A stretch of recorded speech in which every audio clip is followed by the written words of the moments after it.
Улуттук каналдын эфиринде аймактар берүүсү Сары Өзөн жергесинен алынган кабарлар топтому менен мен Данияр Исанов тааныштырам. Саламатсыздарбы? Президент Садыр Жапаров Токтогул Сатылганов атындагы Кыргыз улуттук филармониясында прокуратура органдарынын түзүлгөндүгүнүн 100 жылдыгына арналган салтанаттуу иш-чарага катышып, прокуратура кызматкерлерин кесиптик майрамы менен куттуктады. Жапаров бүгүнкү күндө прокуратура органдары бирдиктүү, борборлоштурулган система катары жарандардын укуктары менен эркиндиктерин камсыз кылууда Конституциянын жана мыйзамдардын аткарылышын көзөмөлдөөдө негизги ролду ойноорун белгиледи. Аны менен жоопкерчиликтүү кесипти аркалаган кызматкерлердин да эмгеги жогору бааланды. Чүй облустук мамлекеттик администрациясында да Кыргыз Республикасынын прокуратурасынын 100 жылдыгына арналган облустук деңгээлде ири салтанаттуу азем орун алды. Анда мыйзамдуулукту сактоо менен өз ишинде артыкчылык көрсөткөн прокуратура кызматкерлерине төш белгилер жана ардак грамоталар тапшырылды.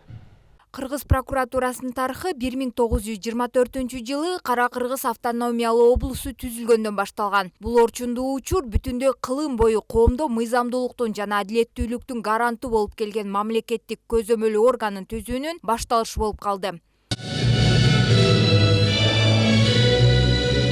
Кыргыз прокуратурасынын 100 жылдык мааракесине арналган салтанаттуу иш-чаралар көзөмөл органдын кызматкерлерин жана ардагерлерин, мамлекеттик кызматкерлерди жана коомчулукту бириктирди. Чүй облустук администрациясында өткөн майрамдык программанын алкагында ишинде өзгөчөлөнгөн кызматкерлерге төш белгилер, ардак грамоталар жана баалуу сыйлыктар тапшырылды. Урматтуу Кыргыз Республикасынын прокуратура органдарынын кызматкерлери, бардыгыңыздарды Кыргыз Республикасынын прокуратуранын түзүлгөндүн 100 жылдык мааракеси менен Чүй облустук ички иштер башкы башкармалыгынын өздүк курамынын атынан жана жеке өзүмдүн атыман куттуктап кетүүгө уруксат этиңиздер. Мааракеге карата төш белги менен сыйлангандардын катарында Жайыл районунун прокурорунун орун басары Русланбек Тургунбаев дагы бар. Ал 22 жылдан бери прокуратура тармагында эмгектенип келет. Анын айтымында учурда мамлекет мыйзамдуулукту сактоодогу маанилүү милдетти аткарган органды өнүктүрүүгө олуттуу көңүл буруп жатат. Акыркы жылдары прокуратура органдарына болгон камкордук өтө жакшы мааниде болуп атат. Азыркы прокуратура органдары дагы санариптештирүүдөн артта калбай биринчилерден болуп кабыл алуу болгон. Бизде РПП системасы, РН системасы, жанагы электрондук документ алмаштыруу мамлекеттик деңгээлде чоң жумушун берип атат.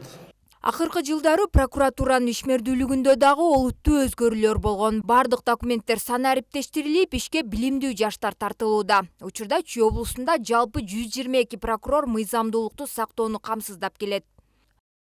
Азыркы мезгилде жаңы жакынкы 2 жылдан бери прокуратура органдарга жаш билимдүү балдар кирип иштеп жатат. Кудай буйрса, келерки 25 жылда Чүй областында 4 районунда жаңы имарат курулат. Кыргыз прокуратурасы өзүнүн тарыхында маанилүү миссияны аткарып келген. Бул милдеттерге мыйзамдардын так аткарылышын камсыз кылуу, кылмыштуулукка жана коррупцияга каршы күрөшүү, укук коргоо органдарынын ишин координациялоо жана өлкөдө мыйзамдуулукту жана укук тартибин чыңдоо кирет. Назира Бегалиева, Самаган Тайырбеков, УТРК Чүй. Канткенде да өлкөдө туруктуу өнүгүү үчүн балдарды эрте өнүктүрүү да чоң мааниге ээ. Жакында эле Жайыл районунун Ставропавловка айылында балдарды эрте өнүктүрүү борбору ачылды. Долбоор ЮНИСЕФтин колдоосу менен ишке ашырылып, айылдагы билим берүү инфраструктурасын өнүктүрүү максатын көздөйт. Бул борбордун ачылышы айылдын жашоочулары үчүн чоң мүмкүнчүлүк болуп, балдар кичинекей кезинен маанилүү көндүмдөрдү үйрөнүп, келечекте коомго өз салымдарын кошууга даяр болушат. Жайыл районунун Ставропавловка айылында балдарды эрте өнүктүрүү борбору ачылды. Бириккен Улуттар уюмунун балдар фонду ЮНИСЕФтин колдоосу менен ишке ашырылып жаткан долбоор мектепке чейинки курактагы балдарды, айрыкча айыл жеринде билим алуу жана өнүктүрүү үчүн жеткиликтүү шарттарды түзүүгө багытталган.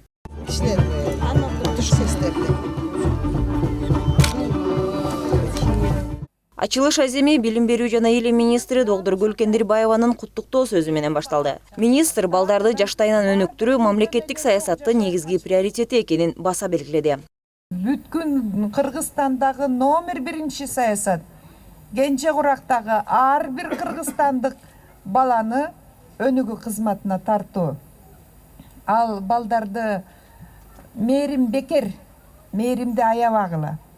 Сүйлөшкөндү, кучактаганды, жакшы сөз айтканды үйрөтүшүбүз керек.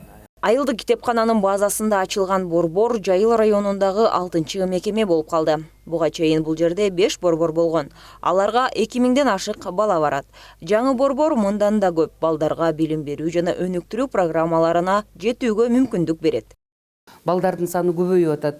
Балдар кызыгып, мурда садикти эртең менен кечке чейин ал программага балдар чыдабаган балдар, үйүндө отуруп калган балдар ошо именно ошо центр раннего развития балдарды эрте өнүктүрүү борборуна келип, 2-3 саат бу жерден жакшынакай ойноп, бийлеп, ырдашып, ушундай болуп балдар кетип атат. Президент Тынч облусунун айрым укуктуу өкүлүнүн орун басары Гүлмира Кыштобаева мындай демилгелердин маанилүүлүгүнө өзгөчө көңүл бурду. Анын айтымында, учурда облус боюнча 47 алгачкы өнүктүрүү борборлору иштеп жатат. 2 жаштан 7 жашка чейин балдарыбыз ата-энелер менен чогуу күнүгө бир өзүнө убакытын карап, ошо борборго келишип, балдар менен, анан тарбиялаачылар менен чогуу иш алып барышат. ЮНИСЕФтин өкүлү фонддун 1946 жылы негизделгенден бери балдардын ден соолугун, билимин жана жашоо шарттарын жакшыртуу боюнча иш алып барган дүйнөлүк миссиясы тууралуу айтып берди. Ал буга чейин Кыргызстанда ушундай 300 борбор ачылганын баса белгиледи. UNICEF supports to promote child development center. Балдарды эрте өнүктүрүү борборунун ачылышында ЮНИСЕФ усулдук базаны иштеп чыгууга жана мугалимдерди окутууга колдоо көрсөттү. Балдар менен иштөө белгилүү бир көндүмдөрдү талап кылат. Биз аларды дайыма өнүктүрүүгө жана бекемдөөгө аракет кылабыз. Маалым болгондой, өлкө боюнча ушундай 300 борбор бар. Бирок Кыргызстанда ар бир 10 баланын 6-чысы дагы эле мектепке чейинки билимге ээ эмес. Жана бул абалды өзгөртүү үчүн бизде көп иш алдыда турат. Өлкөдөгү бардык балдарга билим берүү үчүн жаңы борборлорду ачууну беребиз. Ставропаловкадагы борбордун ачылышы алыскы айылдарда да балдар билим алуу жана өнүгүү үчүн заманбап мүмкүнчүлүктөргө ээ боло аларын көрсөтүп турат. Жаңы борбор Кыргызстандагы бардык балдар үчүн бирдей билим алуу шарттарын түзүүдөгү маанилүү кадам болду. Жанара Эсенова, Назира Бегалиева, Самаган Тайырбеков, УТРК, Жайыл району. Ошондой эле өлкөдөгү социалдык демилгелерге кошо турак жай маселеси да маанилүү. Учурда мамлекеттик ипотекалык компаниянын расмий сайтында 38 миңден ашуун жаран кезекте турат. Өлкө боюнча 40 миңден ашуун батирдин курулушу жүрүп жатат. Анын ичинен 20 миңден ашуун батир Бишкек шаарында, калган 20 миңден ашууну аймактарда курулуп жатат. 2030 жылга чейин мамлекеттик ипотекалык компания 40 миңден ашуун үй бүлөнү турак жайлуу кылууну көздөйт. Мамлекеттик ипотекалык компанияда үйлүү болом деп кезекте турган жарандардын саны 35 миңден ашуун. Жыл башынан бери жарандардын ипотекага турак жайлуу болуусуна шарт түзгөн ыңгайлуу программалар иштелип чыгып, жарандар келишимдерди түзүүдө. Ал эми президенттин демилгеси менен мамлекеттик ипотекалык компания мурунку РСК азыркы элдик банк менен бирге кезектеги топтолмо ипотека жаңы социалдык долбоорун баштады. Бүгүнкү күндө мамлекеттик ипотекалык компаниянын расмий сайтында 38 миңден ашуун жарандын кезеги турат. Бирок курулуп аткан ипотекалык үйлөрдүн саны 40 миңден ашты. Анын 20 миңи Бишкекте курулуп атат, ал эми 20 миңден ашуун батир аймактарда курулуп жатат. Чүй облусунда азыр ошол жер маселеси чечилип атат. Өзүңүздөр билесиздер, ошол жакында мамлекетке кайтарылган жерлер бар. Ошолор жана мамлекетке кайтаруу, андан кийин бизге өткөрүп бериш керек. Ошол өткөрүп берүү иштери бүткөндөн кийин биз ошол жерде ипотекалык үйлөрдүн курулушун баштайбыз. Каарманыбыз Дамира Төлөгөнова Ысык Көл облусунун тургуну. Мамлекеттик ипотекалык компанияга маалымат алуу, кезекке туруу үчүн келген. Үй алуу үчүн чогултуп жүргөн каражаты жетпесе, банктан алып туруу шарты карапайым эл үчүн жакшы мүмкүнчүлүк дейт ал. Мен өзүм Жети Өз районунан Дархан айылынан келдим. Ошо 3-чү баламга ипотекага үйгө очередке турайын деп келдим. Айылда болсо участкасы да жок, 3 баласы менен квартирада турат. Бир баласы инвалид. Садыр Жапаров өзү айтып атат го, мен бир да кишини үйсүз калтырбайм деген. сөзүн угуп алып мындай чоң ишеничте эле келдим. Жаңы түзүлгөн топтолмо социалдык долбоор жарандарды ипотекага турак жай менен камсыздоо боюнча мамлекеттик саясаттын кезектеги этабы. Долбоорго чет жерде иштеп жүргөн мекендештерибиз ошондой эле ар бир жаран катыша алат. Учурда үй алам деп, бирок акчасы толук жетпеген болсо, алар 20% каражатты 5 жылга, ал эми калган сумманы мамлекеттик ипотекалык компаниядан алса болот. Ушул жылдын 15 апрелинде биз үлүштүк курулуш механизмин ишке киргизгенбиз. Андан кийин биз Элдик банк менен биргелешип иштөө боюнча меморандумга кол коюп, ошол жай менен чогуу иш алып бардык. Тиешелүү мыйзам актыларына өзгөртүүлөр киргизилди. Анткени дегенде бул продукт боюнча Элдик банк күрөөсү жок чоң суммадагы акчаны төмөндөтүлгөн пайыз менен жарандарга берет да. Мисалы жаран Элдик банкка барып эсеп ачып, ал жерде турак жайдын баасынын 30%-ын чогултат, ал эми калган 20%-ын Элдик банк каржылап берет. Ошентип, ал эми калган 50%-ын ипотекалык компания 15 жылга 8%-дык чен менен берет. Азыр мамлекеттик ипотекалык компанияга барып кезекке туруп, мурунку РСК азыркы Элдик банктан депозиттик эсеп ачып, 6 айда турак жайдын баштапкы каражатын топтосо болот. Менин үйүм мамлекеттик турак жай программасына киргизилген акыркы толуктоолор бул мамлекеттик ипотекалык компания менен Элдик банктын биргелешкен жакында кирген топтолмо ипотека деген жаңы багыты бар, жаңы программасы бар. Ошонун негизинде өзгөртүүлөр, толуктоолор киргизилди. Бул топтолмо ипотека жаңы программасынын жардамы менен Кыргыз Республикасынын жарандары жана анын ичинде башка чет өлкөдө жүргөн мигранттар ошол мамлекеттик ипотекалык компаниянын курулуп жаткан объектилеринен батир сатып ала алышат. Эң биринчи батирдин 30%-ын Элдик банктан топтомо счет ачып, топтомо эсеп ачып, аны 6 айдан кем эмес убакытка топтоо керек. Анан калган 20%-ын батирдин Элдик банк жеңилдетилген насыя түрүндө каржылап берет. Бул 10% менен 5 жылга күрөөсүз жана киреше булактарын тастыктоочу документсиз каржылап беребиз. Анан калган бөлүгүн болсо мамлекеттик ипотекалык компания 15 жылга бөлүп төлөө шарты менен договор түзүп батир сатып ала алышат. Учурда өлкө боюнча мамлекеттик ипотекалык компания тарабынан курулуп жаткан батирлердин саны 40 миңден ашуун.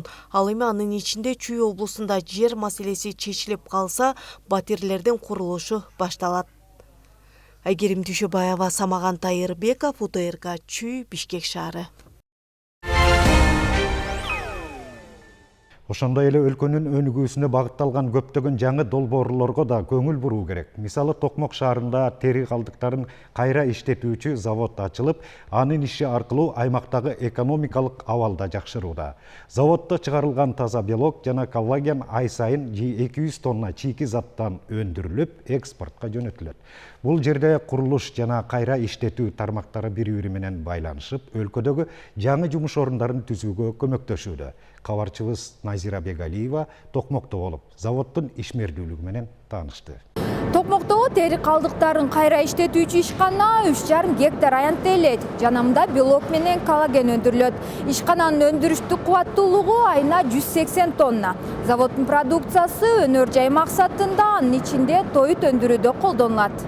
Ишкана 2009 жылдан бери иштеп, өнүгүүсүн улантууда. Азыркы күндө бул жерден чыгарылган продукция жергиликтүү рынокто суроо талап жаратып, чет жактарда дагы кызыгуу жаратып келет. Келечекте өндүрүштүн кубаттуулугун жогорулатуу мерчемделүүдө. Бул тоют кошулмаларына болгон жогорку суроо талапты жабууга мүмкүндүк берет.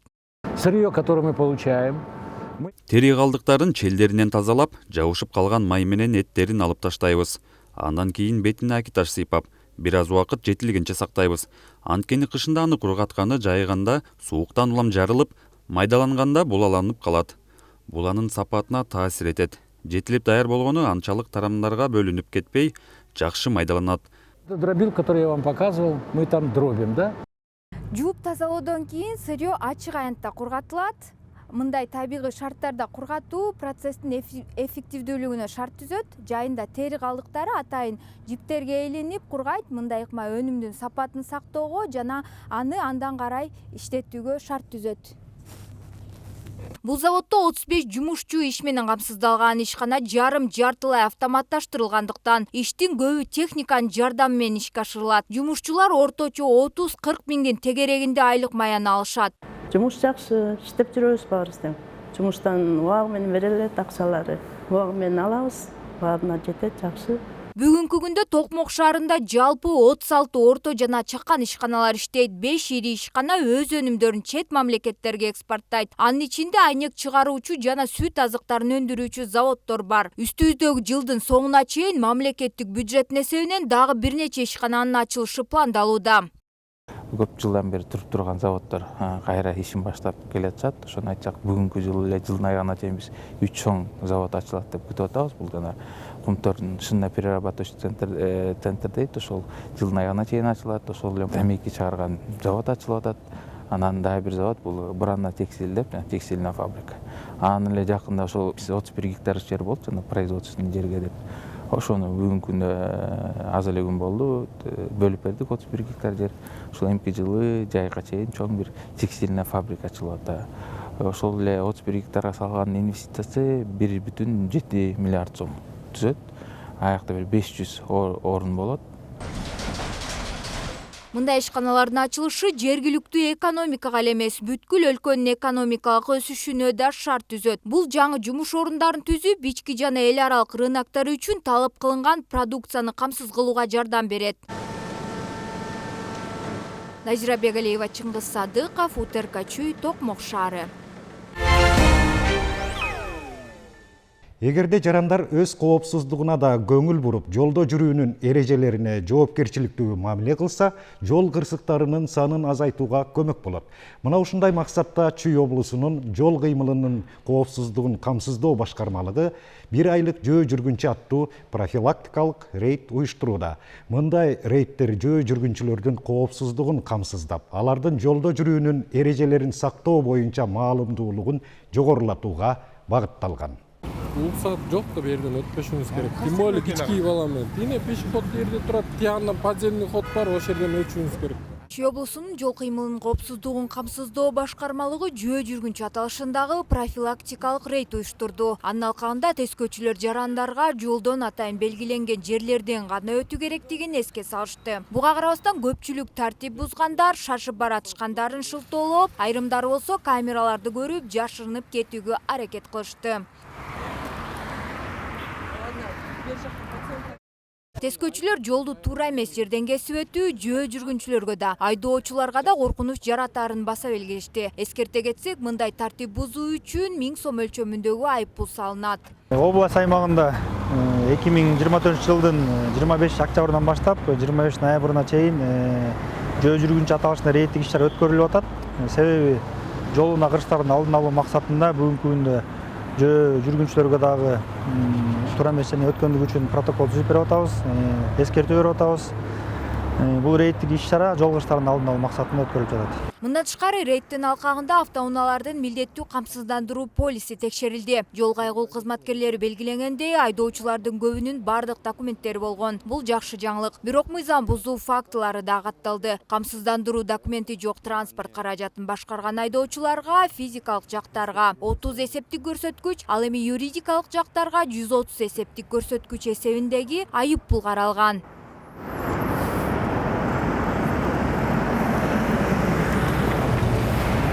Чет өлкөлүк унааларга 2024 жылдын 1 январдан баштап күчүнө кирген.